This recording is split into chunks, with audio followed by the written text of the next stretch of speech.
Hello बच्चों, नमस्कार। कैसे हैं आप सब लोग? उम्मीद है शानदार, जिंदाबाद, जबरदस्त होंगे।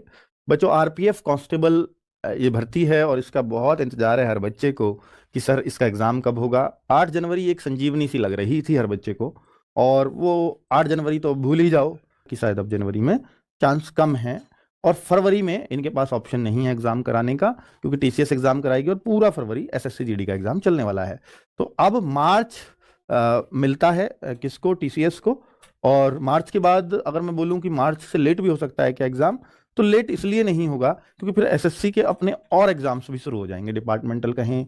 क्योंकि आगे इन्होंने जो शेड्यूल कर रखा है, जो शेड्यूल दे रखा है वो अप्रैल मई में वो एनटीपीसी का दे रखा है कि अप्रैल में ये एनटीपीसी का ग्रेजुएशन लेवल वाला करा लें और मई में ये 12th लेवल वाला करा लें।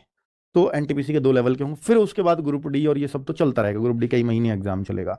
तो भाई साहब, आरपीएफ का अगर कोई चांस है तो सिर्फ और सिर्फ एक ही महीना है और वो है मार्च। तो मार्च से लेट नहीं होगा।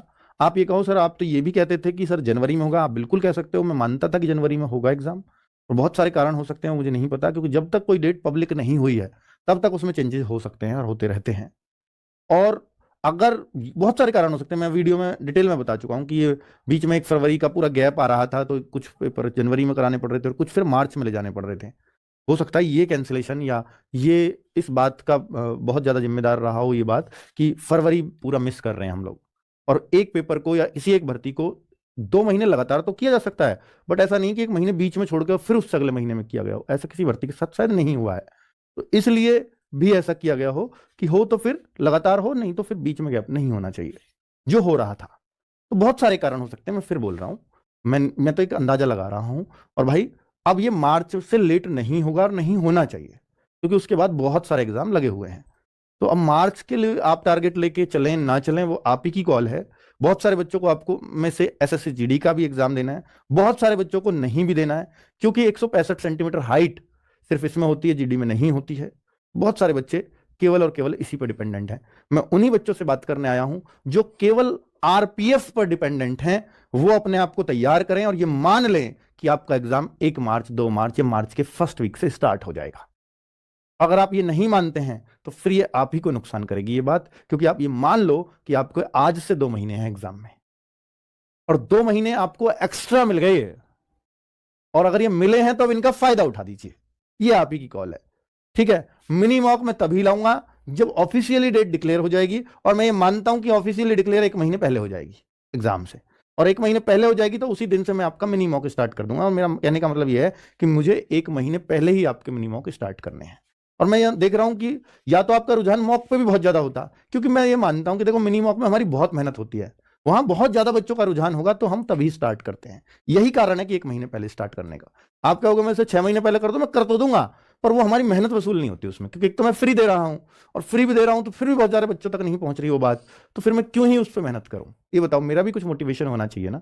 ये एक रीजन है, ठीक है। तो भाई, मिनी मॉक के लिए मैं ये नहीं मानता कि 10-5 हजार बच्चों पर ही मैं कर सकता हूं। मैं मानता हूं कि अगर लाख बच्चे तैयारी करें तो वो लाखों दें, तो मैं मिनी मॉक स्टार्ट करूं। और मैं सच बोल रहा हूं इस बात को, क्योंकि देखो, इसमें मैं झूठ लगा लपेट के क्यों ही बोलूंगा। मैं तो वो बोल रहा हूं, मुझे बच्चों का लालच है, बच्चों तक ज्यादा तक मेरे तक पहुंचेगा। जबकि देखो, फ्री दे रहा हूं तो मुझे ये नहीं है कि मेरा उसमें कुछ फायदा होगा, बट मुझे खुशी होगी कि जिन बच्चों के लिए मैं हेल्प करने के लिए कोशिश कर रहा था उन सब तक पहुंच पा रही है।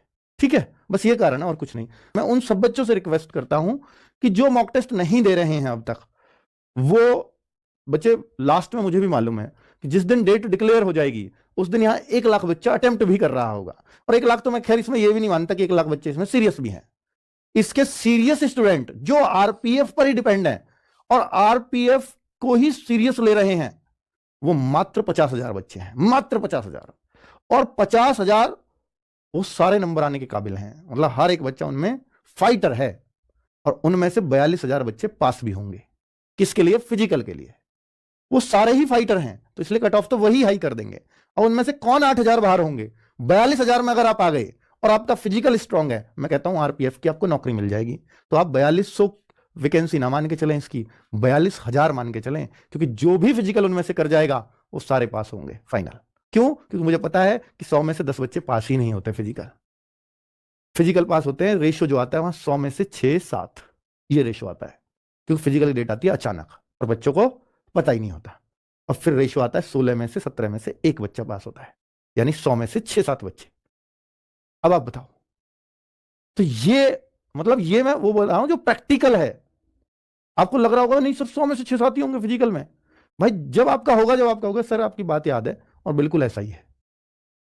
ठीक है, पर आप लोगों को सीरियस नहीं होते हो। आप ये मानते हो 4200 मैं क्यों करूं, मैं जब यूपी पुलिस की 60,000 में मेरा नंबर नहीं आया तो मेरा 4200 में कैसे आ जाएगा। अपने आप को इतना डिमोटिवेट करते हो आप लोग, और इसी वजह से सिलेक्शन नहीं होता। मैं कह रहा हूं 60,000 में नहीं आया, 42,000 में आएगा। 42,000 में लिया 4200 में आ जाओगे, अगर आपका फिजिकल स्ट्रांग है। और मैं ये